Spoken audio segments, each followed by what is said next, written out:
नमस्कार, आप देख रहे हैं मीडिया तंत्र में आपके साथ चित्रा। ये करते हैं खबरों की शुरुआत। नमस्कार। बिना किसी राजनीतिक चश्मे के आप इस वीडियो को पूरा सुने और यदि उसके बाद समझ में आए ये तो आप इसको आगे फॉरवर्ड करें, वरना इसको गड्ढे में डाल दें। मैं आपको ये दिखाने के लिए, आज समझाने के लिए आया हूं कि भारत के खिलाफ कितना बड़ा षड्यंत्र रचा जा रहा है। आप गौर कीजिएगा, फरवरी महीने 2021 तक भारत के अंदर शॉपिंग मॉल खुल गए थे, मॉल्स खुल गए थे, रेस्टोरेंट्स खुल गए थे, स्कूल खोले जा रहे थे, पब्लिक ट्रांसपोर्ट सारे खोल दिए गए थे।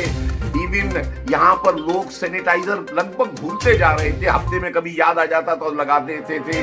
मास्क जो था वो लगभग प्रचलन में थोड़ा थोड़ा कम होता जा रहा था।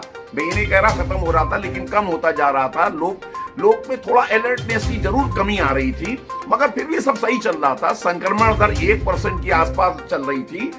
लगभग देश अपनी गति से आगे बढ़ रहा था और हिंदुस्तान ने वैक्सीन बना ली थी और जिसने क्रांति कर दी थी। 87 कंट्री में हम लोग उसको एक्सपोर्ट करने लगे थे। किसानों का जो आंदोलन था लगभग डेथ पर आ गया था, लगभग वो खत्म हो रहा था। चाइना के साथ हमारी नेगोशिएशन हो गई थी, चाइना बॉर्डर से पीछे हट गया था, सब कुछ यथावत चल रहा था। चुनाव घोषित थे, कुंभ की तैयारियां थी, लगभग लग रहा था कि सब शांति से हो जाएगा। और मार्च के महीने में हम लोगों ने एक आर्म्स की बहुत बड़ी डील करी थी। साथ में ये भी प्लानिंग करी थी कि इस देश के अंदर हथियारों का खुद का निर्माण किया जाए, उसको एक्सपोर्ट किया जाए। मगर ये सब बातें जो हिंदुस्तान में इतना सब कुछ होने के बाद हिंदुस्तान की जीडीपी क्या रास्ता दिखाई देने लगा था, जीएसटी बढ़ने लगा था, लोगों को शायद इंटरनेशनल लॉबी को शायद समझ में नहीं आया, ऐसा मेरे को लगता है। क्योंकि अप्रैल में आप ध्यान दीजिएगा, 7 अप्रैल को इस देश में छत्तीसगढ़ में एक सीआरपीएफ के कैंप के सीआरपीएफ पर हमला होता है, उसमें कई जवान हमारे शहीद होते हैं। और 10 से 15 अप्रैल के बीच में एक भयानक कोरोना की वेव आती है और एकदम त्राहिमाम फैल जाता है। समझ में नहीं आता, जिस देश के अंदर करोड़ों लोगों की इम्यूनिटी बन चुकी हो, जिसके अंदर लोग सीरो सर्वे के अंदर आ चुका हो, वहां पर अचानक इस तरीके का रौद्र रूप के अंदर कोरोना आ जाता है, वो भी रातों रात। और वो कोरोना नेपाल को टच नहीं करता, पाकिस्तान को टच नहीं करता, बांग्लादेश को नहीं करता, श्रीलंका को नहीं करता, केवल हिंदुस्तान के लिए। और 20 तारीख को अप्रैल को पूरे इंटरनेशनल मीडिया यहाँ की इकट्ठा हो जाता है और वो देखता है, देखो ये हो रहा है, वो हो रहा है, लाशें हैं, फलाना है। फिर पाकिस्तान हमारे देश को ऑफर करने लगता है कि हम सहायता करें, बोलिए क्या चाहिए। और 24 अप्रैल को अलकनंदा में ग्लेशियर फट जाता है, बहुत मौतें हो जाती है। और उसी दिन सेम टाइमिंग देखिए आप, उसी दिन 24 अप्रैल को चाइना का एक बयान आता है। बस इससे ज्यादा एक्सपेक्ट मत कीजिए, जो बॉर्डर टॉक होनी थी हो चुकी, इससे ज्यादा मत आगे पीछे कुछ नहीं। और करिए टाइमिंग और सब कुछ। इस बात को देखने के बाद ऐसा महसूस होता है कि ये वेव नहीं है, ये सच है। ऑक्सीजन की मारामारी दिखाना, बेड्स की मारामारी दिखाना, कभी इस बात पर बदनाम करना कि साहब बंगाल के अंदर चुनाव के अंदर रैली की गई। मैं पूछना चाहता हूं कि बंगाल की चुनाव की रैली थी महाराष्ट्र में क्या, जहां सबसे ज्यादा केस आज भी है और पहले भी थे? दिल्ली के अंदर कौन सी ऐसी चुनाव की रैली थी? ये सब सोची समझी रणनीति काम कर रही है भारत सरकार के खिलाफ, इस देश के खिलाफ और नरेंद्र मोदी के खिलाफ। जिस तरह से ट्रंप को उनकी आर्म्स लॉबी ने, ऑयल लॉबी ने बाहर का रास्ता दिखाया, जॉर्ज फ्लॉयड के मुद्दे पर पूरा तूल दिया, बदनाम कर दिया, उसी तरीके से मोदी के लिए करना चाह रहे हैं, क्योंकि मोदी झुक नहीं रहा है। अब आप खुद समझिए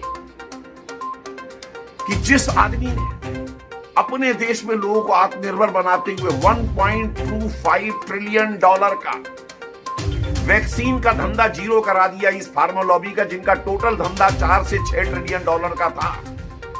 $500 बिलियन का इनका जो बिजनेस था पीपी किट और मास्क का, जिसको जीरो करा दिया। और जो सामने से आप ऑयल लॉबी ये देख रही है कि हिंदुस्तान 75,000 से 1 लाख चार्जिंग स्टेशन बना रहा है जहां पर इलेक्ट्रिक वाहन चार्ज किए जाएंगे, तो उससे उसका कितना बड़ा बिजनेस खराब होने वाला है। फार्मा लॉबी, फार्मा इतना स्ट्रांग होता जा रहा है कि आज जर्मनी को ये सोचना पड़ रहा है कि हिंदुस्तान हमारे ऊपर हावी होता चला जा रहा है, हमारी इंडस्ट्री को कमजोर कर दिया। आर्म्स लॉबी को ये दिखाई देने लगा कि हिंदुस्तान जेट एक्सपोर्ट कर रहा है, फाइटर जेट, और साथ में ब्रह्मोस एक्सपोर्ट करने लगा। और उसके बाद अंदर अभी और भी तैयारियां चल रही हैं। ये सब बात इसलिए इनको हजम नहीं। वरना आप खुद बताइए, क्या पाकिस्तान वाले, लंका वाले या भूटान वाले या नेपाल वाले का भौगोलिक वातावरण हमसे अलग है? खान पान हमसे अलग है? हमसे ज्यादा डिसिप्लिन्ड है? हमसे ज्यादा उनके पास साधन है? हमसे ज्यादा वो मास्क लगाते हैं? हमसे ज्यादा वो नियम पालन करते हैं? नहीं, ये आप भी जानते हैं। पहले मैं भी समझ रहा था कोई दूसरी वेव आई है। वेव नहीं है, ये बायोलॉजिकल वॉर है हिंदुस्तान के खिलाफ। बायोलॉजिकल वॉर हिंदुस्तान को कमजोर करने के लिए, बदनाम करने के लिए, ताकि हिंदुस्तान जो है, जो तेजी से, गति से तरक्की कर रहा है, अगले साल 12% 14% का जो इनका एक्सपेक्टेशन आ रहा था कि यहाँ GDP आएगी, उसको तबाह करने का षड्यंत्र है। और ये षड्यंत्र तभी कामयाब हो सकता है जब नरेंद्र मोदी के नाम को जो है ध्वस्त कर दिया जाए, सिविल वॉर छेड़ दी जाए, मारा काटी करवा दी जाए। जब याद आ रहा, राहुल गांधी ने कहा था कि हम नरेंद्र मोदी की इमेज, जो इसकी खास इमेज है, उसको इतना कलंकित, इतना कमजोर कर देंगे कि लोग डंडे मारेंगे। और वो दिखाई देता है, कभी 10 लाख का सूट बना देते हैं, तो कभी और कुछ समझ में नहीं आता तो बोल देते हैं कि आवास क्यों बना रहा है, कभी बोल देते हैं कि राफेल में खा गया, कभी बोल देते हैं कि और कोई भ्रष्टाचार में लगा दिया। कुछ समझ में नहीं आ रहा, क्योंकि इसकी इमेज खत्म कर दोगे तो बाकी सब खत्म हो जाएगा। हिंदुस्तान जैसा पहले था वैसा आ जाएगा। भ्रष्टाचार, दुनिया भर की जो चीजें चला करती थी, उसी तरीके से पहुंच जाएगा। अब आपको जनता तय आपको करना है। इस सब सुनने के बाद करना क्या चाहिए? इस देश को आर्थिक गुलामी, जैसा ये देश चल रहा था कि हम सबके ऊपर हाथ जोड़ के खड़े होते थे कि हमें वैक्सीन दे दो, हमें दवाई दे दो, हमें हथियार दे दो, वैसा, या आज पूरे विश्व के अंदर हिंदुस्तान की जो आवाज सुनी जाती है वो